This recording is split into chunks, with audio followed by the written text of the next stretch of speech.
नमस्कार साथियों, बहुत बहुत स्वागत, वंदन, अभिनंदन है आप सभी का, आप सबके अपने यूट्यूब चैनल वंदे भारत में। देखिए, इससे पहले हमने सर्वप्रथम सरकार के बारे में पढ़ा था, जहां पर हमने सरकार के अंतर्गत व्यवस्थापिका के बारे में देखा और व्यवस्थापिका के अंतर्गत हमने संसद के बारे में पढ़ा, संसद के तहत राज्यसभा के बारे में जाना पहले वाले भाग में। फिर हमने लोकसभा के बारे में जाना दूसरे वाले भाग में।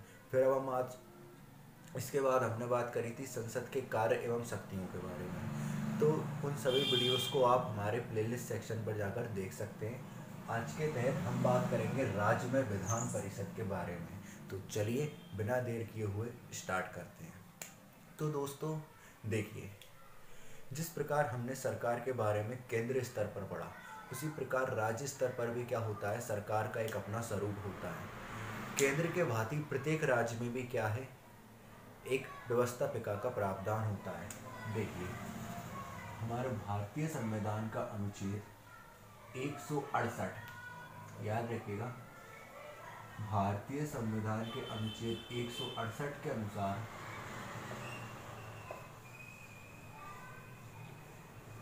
प्रत्येक राज्य में एक विधानमंडल होगा, जिसका निर्माण उस राज्य के राज्यपाल के द्वारा एक या दो सदनों के आधार पर किया जाएगा। ठीक है, कितने सदनों के आधार पर किया जाएगा? एक सदन या दो सदन। अब संसद के तहत ये वाली बात कही गई है कि भारतीय संविधान के अनुच्छेद 79 के अनुसार भारत की संसद का निर्माण भारत के राष्ट्रपति के द्वारा दो सदनों से होगा। वहाँ पर दो सदनों के लिए कंपलसरी कहा गया है, यहाँ पर कहा गया है एक चाहिए तो एक, और अगर दो सदनों की आवश्यकता है तो दो। ठीक है, तो याद रखिएगा। फिर देखिए, क्वेश्चन बनता है कि अगर किसी राज्य में क्या है, द्विसदनात्मक व्यवस्थापिका है, अगर किसी राज्य में द्विसदनात्मक व्यवस्थापिका है तो ऐसी स्थिति में उच्च सदन किसको कहा जाएगा और निम्न सदन किसको कहा जाएगा? तो यदि किसी राज्य में द्विसदनात्मक व्यवस्थापिका है तो ऐसी कंडीशन में जो आपका विधान परिषद है उसको हम उच्च सदन के नाम से जानेंगे। ठीक है, और जो आपका विधानसभा है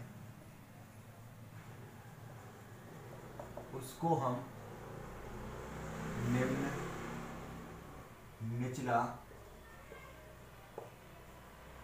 या लोकप्रिय सदन के रूप में क्या है, देखेंगे। ठीक है, इसके बाद आप विधान परिषद के बारे में तो जान रहे हैं। जिस प्रकार केंद्रीय स्तर पर संसद के दो अंग होते हैं, कौन कौन से, राज्यसभा और लोकसभा, उसी प्रकार राज्य स्तर पर भी जो राज्य की संसद होती है उसके दो अंग होते हैं, विधान परिषद और विधानसभा। इसके बाद देखिए, विधान परिषद का निर्णय, क्या विधान परिषद का होना आवश्यक है? तो देखिए, हमारे भारतीय संविधान का अनुच्छेद 169 जो है, भारतीय संविधान के अनुच्छेद 169 के अनुसार यदि किसी राज्य की विधानसभा विशिष्ट बहुमत के आधार पर, ठीक है, किसके आधार पर, विशिष्ट बहुमत के आधार पर संसद के समक्ष क्या है, विधान परिषद के लिए मांग प्रस्तुत करती है, तो संसद उस राज्य के लिए विधान परिषद की क्या है, स्थापना कर सकती है, और इसी विधि से क्या है, विधान परिषद के अस्तित्व को समाप्त किया जा सकता है।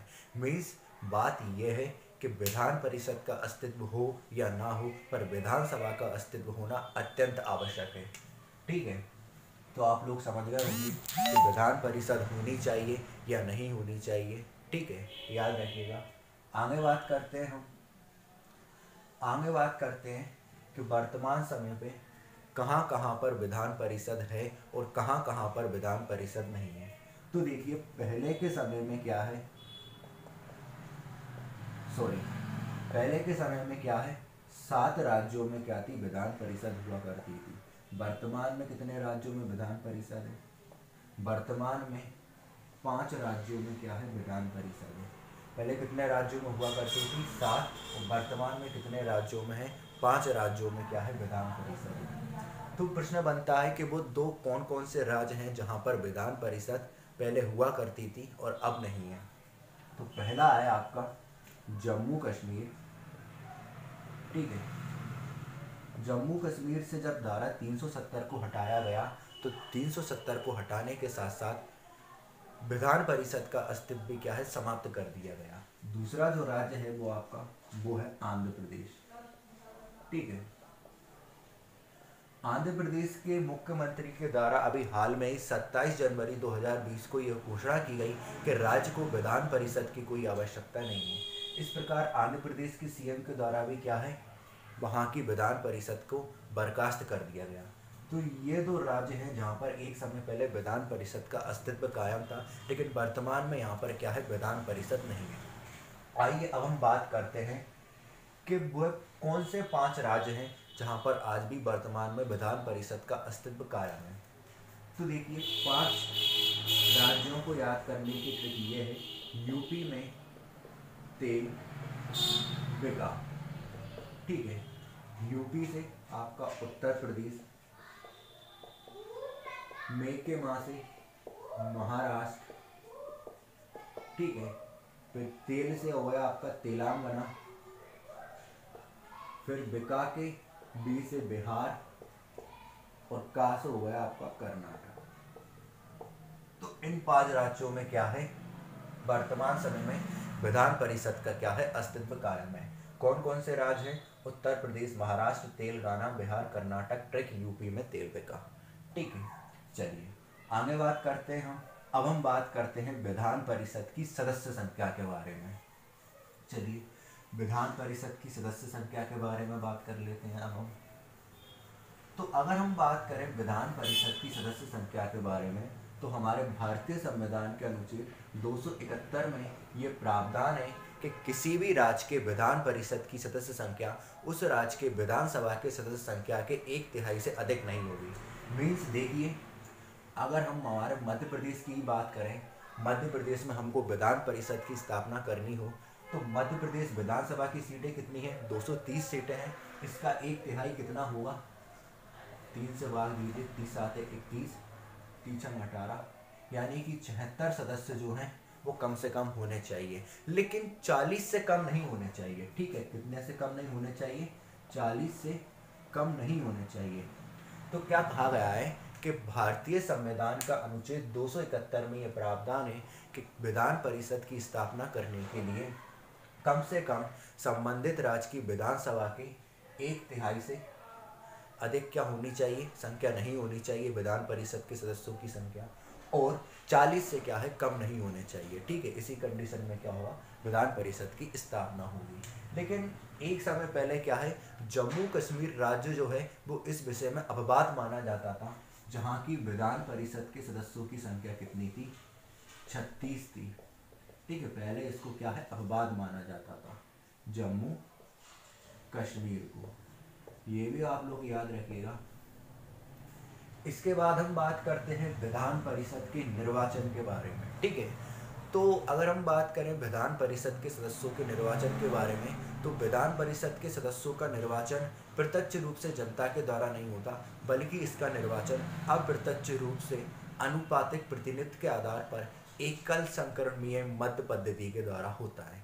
मीन्स क्या होता है, एक बार में एक व्यक्ति जो है वो विधान परिषद के सदस्यों को क्या है, वोट देता है। फिर प्रश्न आता है कि निर्वाचन में कौन कौन से लोग शामिल होते हैं। तो सरकार के अधीन जो स्थानीय निकाय होते हैं, जैसे कि नगर पालिका हुई आपकी, ठीक है, दूसरा नगर निगम हुआ आपका, ठीक है, फिर जिला परिषद हुआ, इसके बाद राज्य के स्नातक हुए, राज्य के शिक्षक हुए।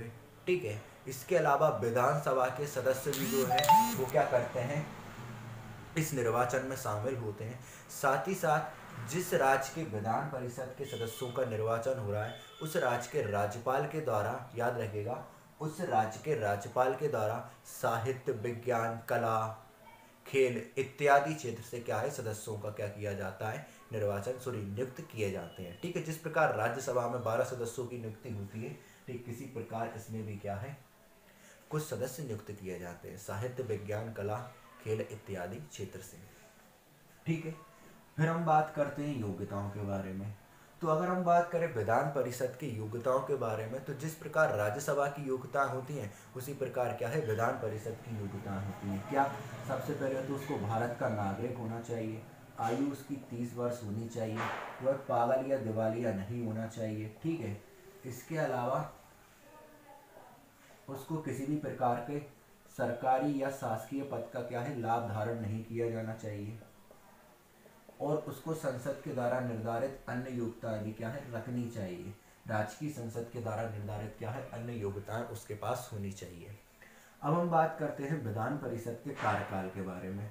तो अगर हम बात करें विधान परिषद के कार्यकाल के बारे में, तो देखिए दोस्तों, विधान परिषद का कार्यकाल जो है राज्यसभा की भांति 6 वर्ष होता है, ठीक है। और ये भी क्या है, राज्यसभा की भांति एक स्थायी सदन है, इसको राज्यपाल के द्वारा भंग नहीं किया जा सकता। लेकिन प्रति वर्ष 1/3 सदस्य जो हैं वो क्या है अवकाश ग्रहण कर लेते हैं विधान परिषद की। जैसे कि अगर किसी राज्य के विधान परिषद के सदस्यों की संख्या 36 है, तो इसके 1/3 सदस्य यानी कि 12 सदस्य जो हैं वो प्रतिवर्ष अवकाश ग्रहण कर लेंगे, ठीक है। आई होप आपको समझ में आया। इसके बाद हम बात करते हैं पदाधिकारी के बारे में। तो जो विधान परिषद के सदस्य होते हैं वह अपने में से ही किसी एक सदस्य को विधान परिषद का सभापति और एक सदस्य को क्या है विधान परिषद का उपसभापति नियुक्त कर लेते हैं, ठीक है। देन इन सभापति और उपसभापतियों के द्वारा वही कार्य किए जाते हैं जो कि सामान्यतः किसी सदन के पदाधिकारी के द्वारा किए जाते हैं। तो आज के इस लेक्चर में हमने राज्यों की व्यवस्थापिका के अंतर्गत विधान परिषद के बारे में जाना। अब हम राज्यों की व्यवस्थापिका के अंतर्गत विधानसभा के बारे में जानेंगे, और इस प्रकार हमारा सरकार का पहला अंग व्यवस्थापिका जो है वो पूरी तरीके से समाप्त हो जाएगा। फिर हम कार्यपालिका की तरफ बढ़ेंगे। तो वीडियो आप लोगों को पसंद आया हो तो प्लीज़ लाइक शेयर सब्सक्राइब सब कुछ कर दिया कीजिए, और एक अच्छा सा कमेंट कीजिए, क्योंकि आप लोगों के लिए इतनी मेहनत करने के बावजूद भी आप लोग हमको प्रमोट नहीं करते हैं तो हमको बहुत बुरा लगता है। तो आज के लिए इतना ही काफ़ी है। तब तक के लिए जय हिंद जय भारत।